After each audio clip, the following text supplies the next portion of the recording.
In a game of such high importance, the Mountaineers never did quit, and maybe they had plenty of reasons to, even before the game began with the injuries that they faced, the loss to Ohio last week. But they fought, they battled, they brawled, and they won. In the end, this one was all about redemption. After surrendering a 10-point lead at Pitt a year ago, West Virginia comes back from down 10 to force overtime after a great rally in the fourth quarter. And after a touchdown by Ty Edwards and a stop in the extra period, Rich Rodriguez gets a little bit of redemption on his own. On 9/13/2025, West Virginia, led by Coach Rodriguez in the Backyard Brawl, is a 31-24 winner over Pitt. And we're here to react to it all for you here on the Golden Blue Nation podcast, presented by Mountain State Oral and Facial Surgery, your premier dental implant destination. Nick Farrell here, alongside Sydney Cariel, who joined us 1 week after the Backyard Brawl a year ago. You were in Pittsburgh for the Brawl, in the seats. Fan. Mm-hmm. That game was crazy. Yeah, that game was really crazy. I accidentally sat near Pitt student section, so it was a little more You didn't know. I didn't know, right? I didn't know. How could you have known? Yeah. That game was crazy. This game was crazier. I mean, this game was nuts. Yeah, this game, it was just all sorts of, every emotion you could experience in this game, it had it. Yeah, absolutely. It had so many ups, so many downs, so many moments that seemed like they could potentially be turning points, so many head-scratching plays, injuries. This kind of was like the definition, or put a bow on what a rivalry is. Exactly. That's what this game was, is what a rivalry is. I'd say so. I do just want to quickly, before we get into it, we're going to recap the action. We'll share our turning point with you. We'll bring you some sound from Coach Rodriguez. But I do just want to take a moment, Sid, and I want you to envision something, okay? I want you to envision one of those like small Nerf basketball hoops that you put on your door, okay? And I want you to think of a grown man dunking on a toddler, okay? Because that's what I'm going to do really quickly. Okay. West Virginia football just beat the softest Division I team in the country tonight.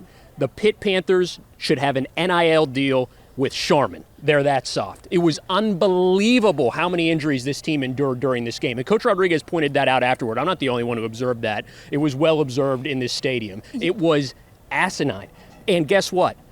Some of that softness is a big reason why Pitt is going home a loser up 79 tonight. It was apparent when WV was rolling towards the end of the game, driving down to tie it up, doing that up-tempo offense that they do, and then all of a sudden that momentum halts because you got a player down, and the fans let them hear it. Oh my gosh, every single time. I mean, there were plays where there were two Panthers that needed attention, and then they come back on the field a couple plays later. I just want to quickly say, I want to quickly say, as the guy who does the soccer play-by-play around here, right? So many times I hear people complaining about soccer players faking injuries. Okay, I never want to hear that again, and I definitely never want to hear it from people who live north of the Mason-Dixon line. That out here tonight was absolutely ridiculous. So was some of the officiating, by the way, but that's a story for a different time. Yeah. So at one point, Pitt had this game in the bag, Sid, leading by 10. Go ahead. Speaking of the officiating, I have never seen how that first half ended. Yeah, that was Coach Rodriguez said the same thing. That was crazy scenario. Yeah, crazy. Anyway, I don't even know how we could talk about that part, because all of a sudden the team was running off the field after a penalty from Pitt, and what Coach Rodriguez said after, he's never seen someone not get there was trouble. no consequence for said penalty. Right. Yeah. For getting a penalty. It was crazy. That was anyways. So, besides the point. So Pitt has this game in the bag at one point. West Virginia, in the second half, game got a little bit wacky, right? Nico Marchiol led WVU in the first half at quarterback. Start of the second half, Scotty Fox comes into the game and leads WVU on a scoring drive to lead 14-3. After that, the wheels started to come off a little bit for WVU. And Scotty Fox after Pitt responds with a great deep ball from Eli Holstein, 67-yard pass, sets up a touchdown. Panthers go for two. It's then a 3-point game, 14-11. And Scotty Fox goes interception on back-to-back drives. Then it's Jalen Henderson, turnover on downs. Panthers score on 4 consecutive possessions to lead the game 24-14 early in the fourth quarter. The turning point in this game, in my opinion, Sid, and I want to know if you agree, was Nico Marchiol's return to lead the offense to 2 scoring drives, 1 a field goal and 1 a touchdown to send the game to overtime. The turning point, of course, brought to you by First Green Mortgage. Your home is the heart of what we do. Visit them online at fgm.bank. Do you agree there, Sid? Oh, agreed, 100%. I also think maybe a second nominee or whatever for the turning point would maybe be the defense as a whole, because those 2 interceptions by Scotty Fox, were only field goals were allowed after that. It could have been worse if you think about it. Yeah, They could have absolutely. put up 7 after that, and then the game's really out of reach. But they were able to hold them to field goals because they were already in field goal range when they got the ball. So when Pitt got the ball, so they were able to hold them. I thought that was kept him in the game for sure. And this kind of goes back to last week. Remember how we said the defense just never had a chance to rest? Right. Because the offense stalled so much that it felt like the second the defense got to sit down, actually go over stuff with the coaches, they were right back on the field. It was like a 3 to 5 minute break. They never had that opportunity to regroup, look at some film, get back out there. And that looked like it was going to hurt them until the turning point, Nico Marchiol gets back in the game. Right, absolutely. And Sid, like last week against Ohio, the Bobcats had something like 40 minutes of possession. West Virginia went 3 and out, 3 and out, 3 and out. It was a little bit different today, and it definitely was there in the fourth quarter once West Virginia got some things straightened out. Just want to quickly go back and mention, and you'll hear from Coach Rodriguez in a moment when we listen to postgame sound. He's continued to say throughout the week, and did so on the Rich Rodriguez show, that he thought that he might play 3 or 4 quarterbacks today. He played 3, Marchiol, Fox, and Henderson. And he has said a number of times on the program that he doesn't want guys to feel like they can't make a mistake, right? And so I'm not really sure that, people use the phrase, was Nico benched, right? And I don't really think that that was the case. Like, Nico played a solid first half. West Virginia maybe wasn't perfect, but it's not like he was detrimental to the cause and needed to come out of the game, right? Coach Rodriguez is just trying to work with what he's got and see what works. Right. And Nico was asked about that after the game, and he said they talked about it all week that 3 or 4 of us were going to play. So Nico knew. Right. It wasn't, right. I think, for outsiders, it might be like, oh my gosh, he got benched, but he knew that eventually at one point someone else was going to go in. And they worked on it all week. This is why you should watch the Rich Rodriguez show, because if you've been paying attention to the program, you knew that this was going to happen, right? The other thing, too, about Nico that I thought was very astute, Sid, is that he said when he's on the bench, he's not sulking. He's watching the defense from a different angle to see if he can find things that he can exploit. Yeah. And what do you know? West Virginia has its best 2 offensive drives of regulation there in the fourth quarter when Marchiol's back out. One ends with a Cade Hensley field goal, the other a Grayson Barnes touchdown that's capping an 87-yard scoring drive, by the way, with West Virginia down 7 and needing a touchdown to tie it. Can we give Grayson Barnes a moment real quick for that catch? Oh my gosh, it was crazy. I was down at the other end of the field, so behind the play, and just seeing the fans and everybody, like that's a moment that'll stick in my brain, which I hope it does for Grayson, because that was electric. Just that grab over the safeties, that was, Ty Edwards scored the winning touchdown in overtime. It was his 3rd TD of the game, and Sid, I would think it's safe to say that after the unfortunate injury to Jaheim White, West Virginia goes from number 1 to number 2, and they might have found their guy. Yeah, 141 yards and 2 touchdowns on the day. I mean, hey, what more can you ask for? Right. Especially when you weren't the one that was getting as many touches the first 2 games. So, yeah, that was good. That was great. Right. If memory serves, Edwards was one of those 4 guys that was in court for eligibility, right? And so there's been some questions about him being able to play, finally ready to go this week, and definitely a big guy that can run through some people, and you saw that on display today. Yeah, saw that for sure. Another guy who ran through some people that maybe you didn't expect to was Clay Ash. Yeah. Walk on, he played pretty well too. 37 rushing yards, 32 passing. Like, it kind of seemed like when I looked at his stats, only 37 rushing, I was like, that's it. It seemed, I guess he was more of a short yard gain, but it seemed like he was really fighting in there to get more. I don't know. They got him involved in the passing game a little bit on those fourth quarter drives, and that made a difference too. He also did make a clutch catch in one of Juggling those drives. it.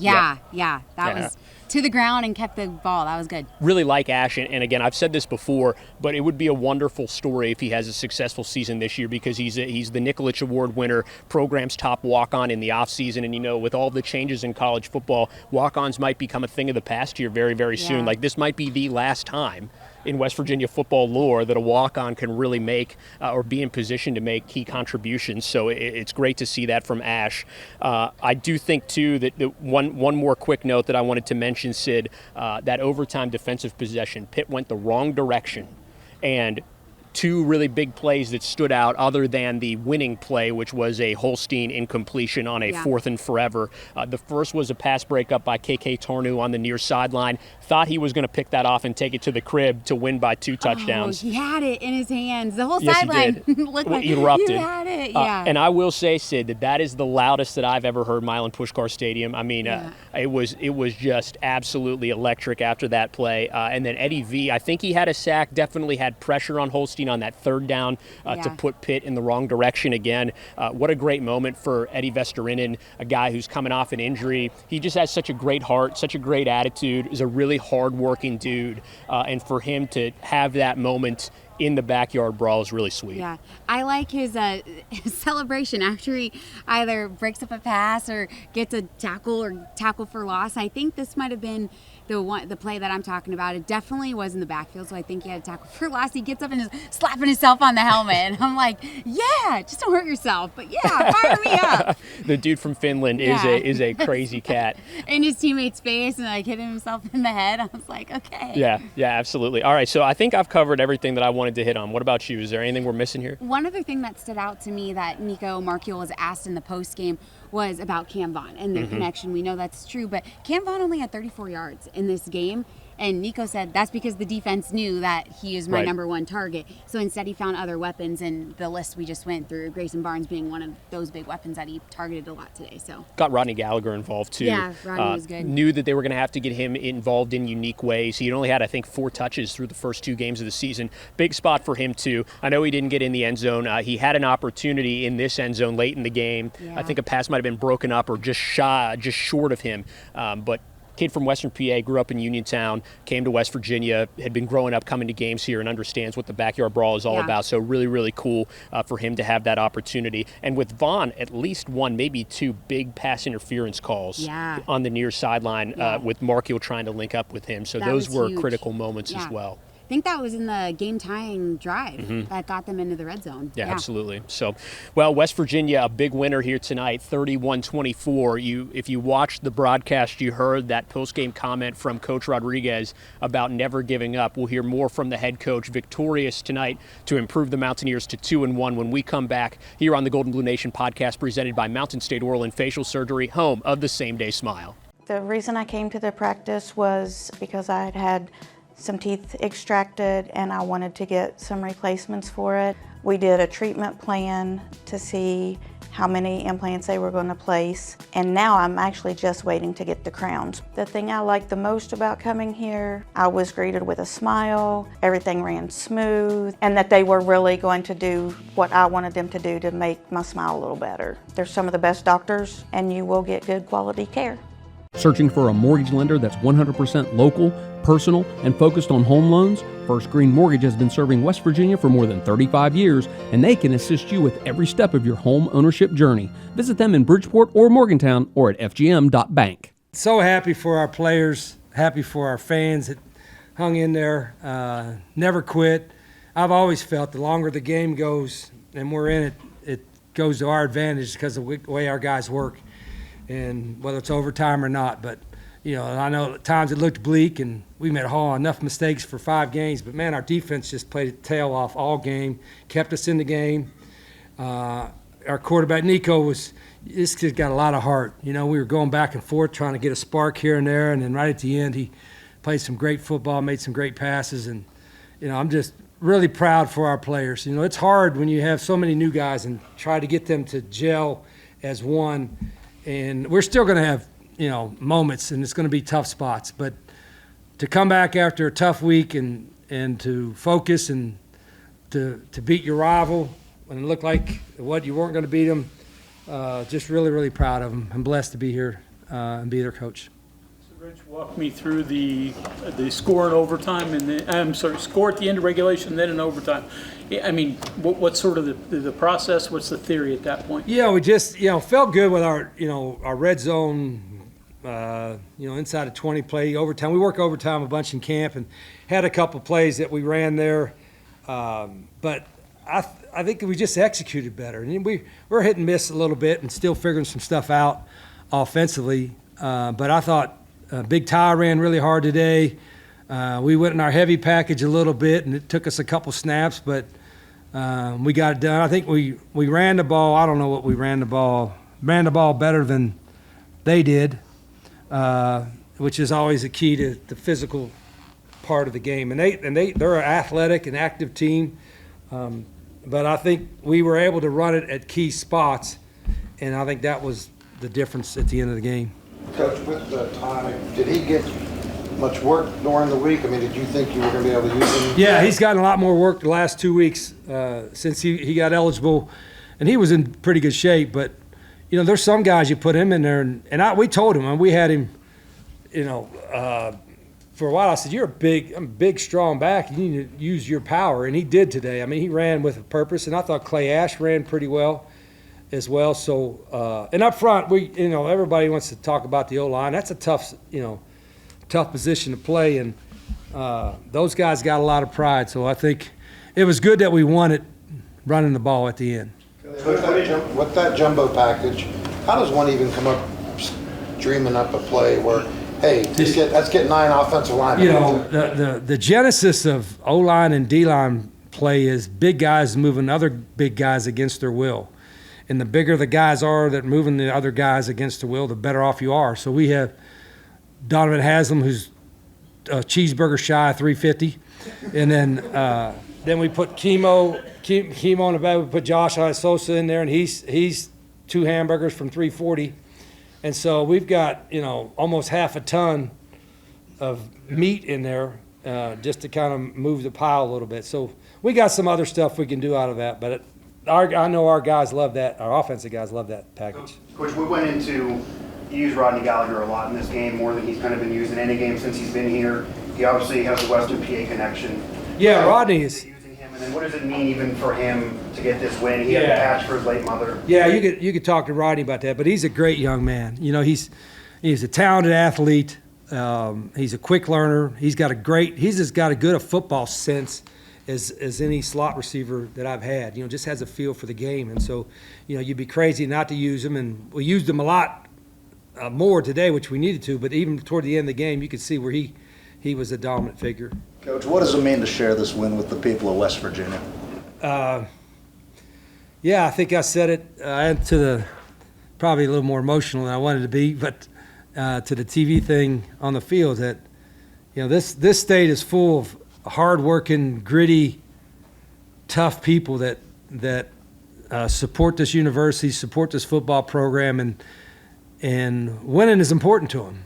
And I know beating Pitt is really really important to them, And so if you ask anybody in our state, it's a West Virginia fan, say, okay, pick a team you want to beat or who you hate. And maybe you're not supposed to hate, but anyway, there's a little bit of hate. But they'll say Pitt. So I know if you saw, how the crowd was into it today, even when we weren't playing well at times, they made a big difference in overtime. They made a big difference in certain third and fourth downs, and they played a part in us winning. And they played a part in us winning. Atmospheric feeling since the last time you heard it? What's that? Had you forgotten what that sounded like, this atmosphere, from the last time you heard it? That's a fair question. I don't know if I've forgotten about it, but I was gone for 17 years, so, you could tell when we pulled in. You could tell during the week. You could tell during the off season that this game was really, really important. You could tell on our man trip it was really, really important. You could tell when there were people starting tailgating on Tuesday, that it was really, really, really important. You know what I mean? And so, this win was for everybody that supports our program, that follows our team, and that it does count just one. Well, maybe a little bit more than one. So I got told the team, we start league play next week. We got to get right back at it, but we're going to enjoy the hell out of this one for 24 hours or 24 and a half. A team that's trying to, by the way he played at the end. Yeah. What did you think of, how did it come together for him, and what was his demeanor on the sidelines? Yeah, that's a good question. I didn't check his demeanor. I'm not really into, the Dr. Phil worry about people's feelings. You know what I'm saying? I really don't. But we rotate them guys just like we do in practice. And so there's not really, sometimes you're just trying to get a spark. Sometimes there's certain plays you want to run. And, I thought Scotty started off good. Then he had a couple series he wasn't so good. And Jalen, to his credit, Jalen only got one series and he was okay. But then at the end, we knew we needed to throw more. And Nico's our best thrower, most accurate, most comfortable thrower, and he was really, really sharp when he had to be in the last 4 minutes, and that's why I'm proud. Instead of hanging his head and saying, geez, I'm not in all the time, he showed he's a competitor and pulled us out of victory. Coach, what went into the thought process of going with Scotty before Jalen? Was there any? Because I'm the head coach and I can pick who I want. Any more on that? Yeah, I'm the head coach. If I wanted to put you at the quarterback, I'd put you. I'd be the dumbest guy on the face of the earth. But yeah, I'd be beyond stupid. But anyway, no, I don't like. I consult with my other coaches. Then I just, I'm getting to know our guys, and then I decided to put that. And it didn't look very smart at times. It looked like, I don't know about that decision. But Still would have been worse with me. That's it. I would imagine. But I want it's as crazy as it sounds, I want all 5 quarterbacks that we're repping to almost like play every play even when they're not out there, so to stay engaged in the game. And I think they do that. Rich, you said the longer the game goes, more to your advantage. Yeah. Did some of the tactics of the other team, you think that helped you a little bit in the end? What do you mean when they were laying down and getting hurt? It was amazing how many guys got hurt. I mean, I'm really concerned. I mean, did they got anybody left to play next week? Because there was like 2 or 3 guys like on every other snap, like just, bad hurt, and so I don't know if they went back in the game or they're in the medical tent right now, but it was like, you talk about bad luck. Have you ever seen so much bad luck that they've had so many guys get hurt that often? It's remarkable. So I'm just showing a level of concern for their health and well-being. What the hell was your question anyway? Was that part of what helped you? Helped us? No, it off. They got a rule that, like if he falls down, hurt after they're ready for play, but you're not gonna wait for him to play. You're gonna do it immediately, right? I think that for their health and safety, they should have to sit out the rest of the series or the rest of the quarter. If we're really concerned about their health and well-being, and if you get injured, then sit out the rest of the series or sit out the rest of the quarter or maybe even the rest of the half. Probably wouldn't be as many guys get hurt. Just my opinion, but what do I know? That's part of head coach Rich Rodriguez's postgame press conference. You can see the full remarks at goldenbluenation.com, on the free Golden Blue Nation app, on the Golden Blue Nation Facebook or YouTube page. Nick Farrell, Sydney Cariel with you to wrap up this edition of the GBN pod. Up next for West Virginia, which improves to 2-1 after the victory in the backyard brawl, is a trip to Kansas to open Big 12 play. Sid, we know that this is going to be a tough one because Kansas is going to have its first Big 12 game in its brand new David Booth Kansas Memorial Stadium against the Mountaineers. KU is coming off a loss to Missouri, its rival, 11-point loss 2 weeks ago, but is coming off an open week. And that's the thing that makes this game just a little bit more intriguing, is that Kansas is going to be really fresh, not having to travel. West Virginia is going to be coming off all the emotion and the beatdown that is the backyard brawl, and then have to go there and really quickly turn the page and get ready for Big 12 play. Yeah, but I think that they can feed off of this now, because last week against Ohio was just felt like that just took the confidence out of them. So coming back in here, getting the win, and how they got the win, really never giving up. You're down 10 with 9 minutes left in the game, find a way to tie it up, and then go down and win it in the first overtime, not even letting them score again and then having to go through it again. So I think that was huge. And also, if you think about it, Kansas in their new stadium, so it's going to be buzzing, but this is back-to-back games now 3 games. The first game here at Robert Morris, I know it was Robert Morris, but you're talking 3 games in a sold-out stadium. That's true. They already got I know 2 of them were home, but you've already got that loud environment, all of that out of the way. So now just take it on the road, learn from what happened in Ohio, and take that with you. Do just want to get your thought on this, Sid. We mentioned the defense a little bit in the first half of the show. What an amazing job Zach Alley is doing with the defensive unit. Man, the second you think, oh man, they just gave up a big play or something like that, they turn around and somehow make a couple more stops. And they just it seems like they're never down and out. And it seems like they can give up a big play, but they're not all in their heads and they stop. They're able to just keep pushing forward, and it's incredible, especially with a group of guys who have not played together.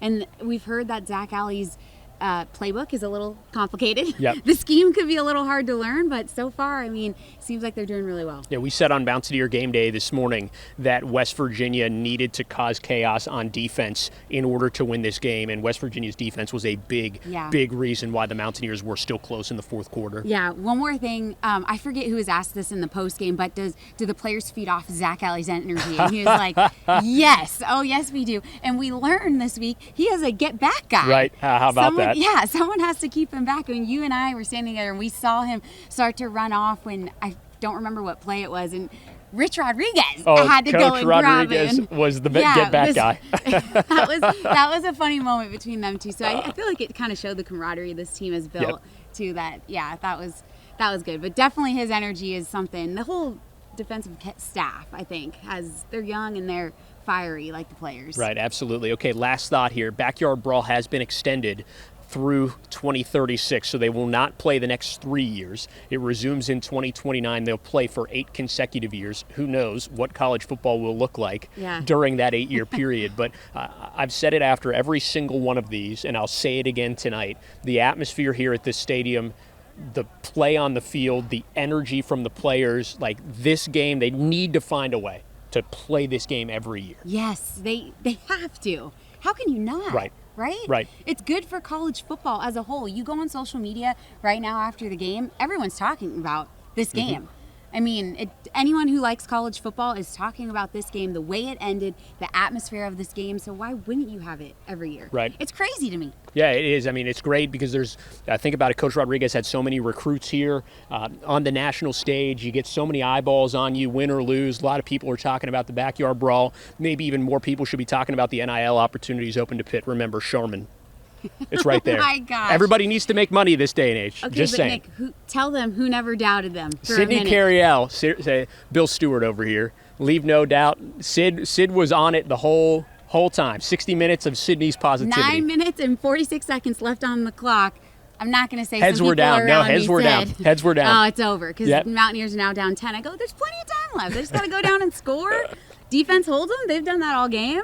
It's fine. It is so true. Sydney, so positive in pink all the time. Her bright and effervescent personality is what helped bring the Mountaineers to glory today. Give me more compliments. Yeah, absolutely so. All right, we're wrapping up here on the Golden Blue Nation podcast. Make sure you're following us on Facebook, Instagram, and X for more coverage throughout Big 12 play. Remember, if you're listening to this on Apple, Spotify, wherever you get your shows, now available in video form at goldenbluenation.com, the free GBN app, and on the Golden Blue Nation YouTube channel. For Sydney Cariel, I'm Nick Farrell, signing off. It has been one heck of a day here in Morgantown. 9-13 ends with a 31-24 West Virginia win. And we recapped it all for you here on the Golden Blue Nation podcast presented by Mountain State Oral and Facial Surgery, your premier dental implant destination.